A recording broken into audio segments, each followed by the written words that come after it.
college, sir! Oh, shit. That's my fucking wife. My fucking wife! All right, Comfort Brains. Show me exactly where you're Fire. Hit.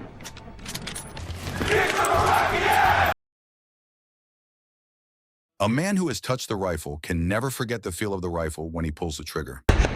Hit.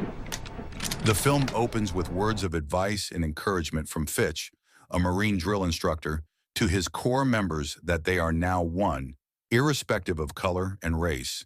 He reminds them that the rule of the Marines states that you can only be dark green or light green. Quite confusing, right? Let's see why. Instructor Fitch goes ahead to tease Swofford, a new recruit, about being gay because of his looks and orders him to do 25 push-ups. This makes Swofford regret his decision to join the Marine Corps. Instructor Fitch doesn't stop with the teasing. He begins to insult Swofford's drawings and at the same time, causing a hard time for him. It is difficult for Swofford to correct his drawings, and Fitch knocks him for admitting his inability to draw perfectly. Fitch questions him for being slow-witted and wonders how he will handle his rifle if grenades are going off in his face. I got lost on the way to college, sir! Meanwhile, it is Swofford's first day in the Marine camp, and the officer in charge of recruits finds his name strange. He assigns Swofford to the golf company, which is full of retards that appears more strange to the latter. As he explores his new location, Swofford walks into some Marines bullying a junior member. Haircut. Down. Slang for Marine. He tries to observe the atmosphere, but a few of the Marines approach him and give him a dreadful welcome.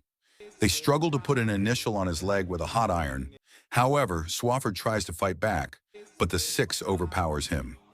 Swofford becomes weak from the little struggle, and he passes out only to wake up to hear from the Marines that it was just a prank to welcome him. A nurse brings Swofford breakfast, but he suddenly feels sick from stomach flu. The nurse believes he is not made for the Marines, and Swofford tries to let her know that has no other options since he was born in the war. His sister is in a mental hospital and his parents don't give 2 cents about him.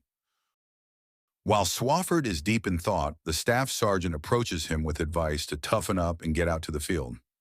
By the time he gets to the field, Sykes, a staff sergeant, humiliates the weak Swofford by asking him to play music with his mouth.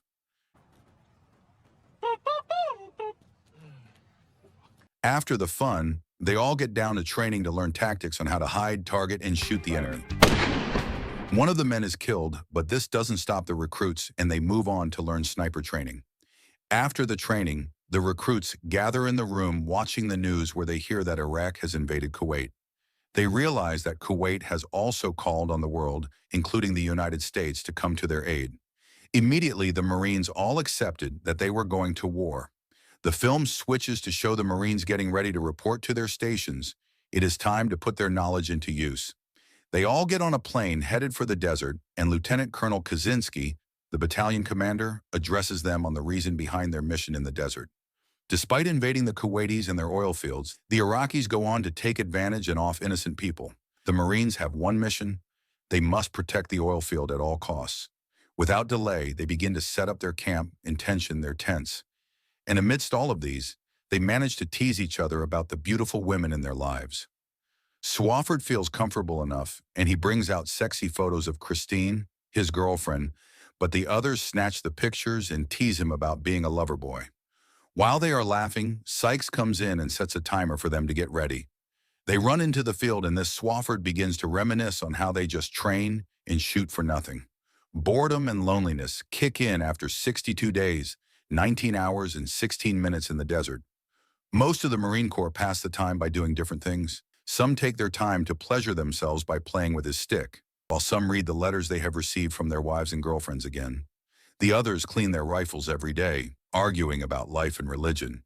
The soldiers are not even ashamed when they laugh and fantasize about their wives and girlfriends cheating with Jody.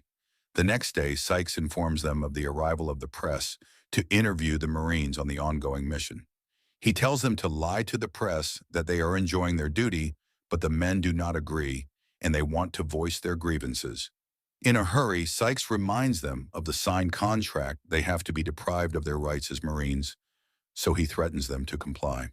The press arrives at the camp, and the Marines start answering interview questions one after the other. While the interviews are going on, the men begin to demonstrate how their nuclear, biological, chemical, protective suits work and how they play football with them only to look messy afterward. Moments later, they return to their tents to check if they received new letters. Swofford receives a letter from Christine, and she tells him of her new friend who works at a hotel. The others are not surprised to hear that Christine's new friend is a man who is also a good listener, and they begin to tease Swofford, telling him his girlfriend is sleeping with her so-called friends. Cortez receives a letter from his wife who has given birth to a baby boy, but the others also tease him with jokes that the child doesn't look like him. The jokes from the men worry Swofford, and he becomes uneasy about his girlfriend's newfound friend, so he decides to call her. When Christine picks up, she admits that he is just a friend, but Swofford still doubts if she is telling the truth. The next morning, the Marines gather to watch a film tape smuggled in by one of them. It is a film of Dexter's wife making love with his neighbor. Car, that's my wife.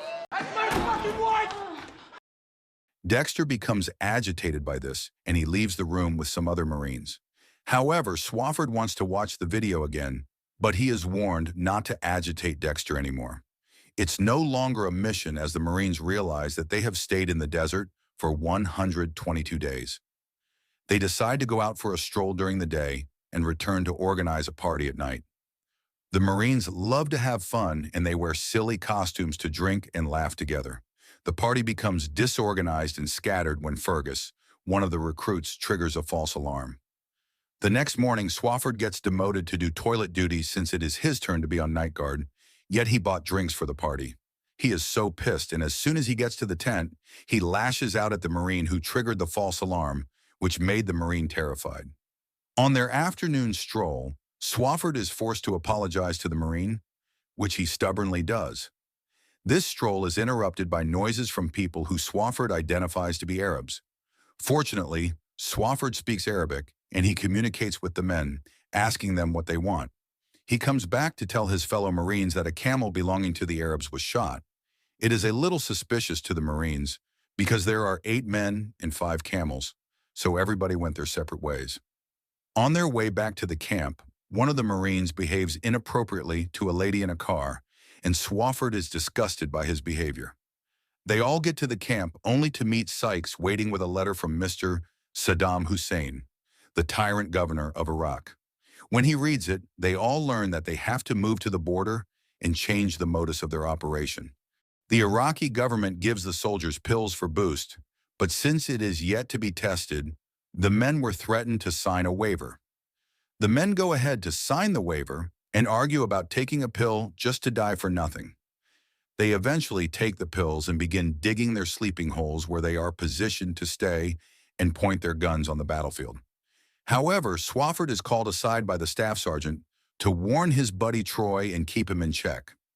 Swofford confronts Troy for not telling him about his hidden criminal record, but the latter tells Swofford to mind his business. It's night already, and the Marines are closed up inside their tents ready to sleep.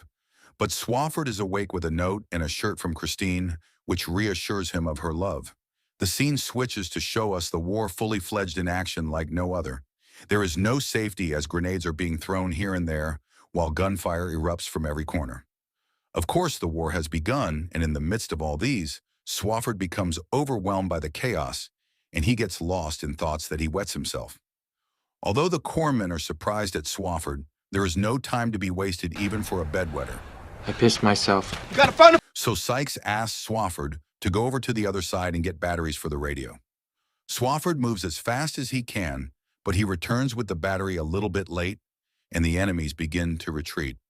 Sykes insists the Marines pursue them, and while they do so, they run into a field and stay away from grenades. Some of the men refuse to stay in position, and they get injured. The war continues, but the Corps fighter jets keep on throwing the bombs out of disorder. They think they are targeting Iraqis, but they are creating more danger for the corpsmen. The Marines stay focused and move north, only to meet a dead site where everything is burnt. Swofford becomes emotional and begins to overthink things again. Despite this, they remain motivated and keep moving until they reach an oil minefield, and they begin to dig their sleeping holes. Fowler finds a dead body and begins to play with it, but the other Marines find it disgusting and uncomfortable. Swofford is bold enough to drag the dead body away. Then he comes across a horse that is covered in oil. Sykes comes to sit with Swofford as he is digging a hole. They bond, and the staff sergeant tells Swofford how his brother would have given him a much softer life, but he chose to remain here because he loves this life as a Marine. Meanwhile, there have been some surrenders from the Iraqis, but their Republican Guard is still a tough shell to crack. They scout a building, and Swofford takes on a sniper duty. They are stopped from taking the shot and instructed to wait for air supply. What the fuck frequency are you on? Troy gets angry and takes the walkie-talkie from one of his senior officers, and he insists on them allowing Swofford and himself to take the shot because they practically do nothing. Swofford calms him down, and they watch as the air support throws a bomb on the buildings, which goes up in flames. Swofford and Troy sit down, pondering whether they are ever going to kill any enemy. Troy tells Swofford they are going to kick him out of the army 2 weeks after they go back. For the very first time, Swofford allows himself to enjoy the moment, and he bonds with Troy while their laughter hoots to the sky. They go back to camp where a big celebration is already ongoing to mark the end of the battle and death of Saddam. Swofford and Troy realize they never shot their rifle in the battlefield, not even during their training. So they pick up their rifles to shoot up bullets in the air, and everyone follows suit. The war is finally over. And the corpsmen return home to celebrate their wins. Cortez returns to his family and plays with his children, while Sykes continues his duty as a staff sergeant. Swofford might appear on your screen again. Who knows?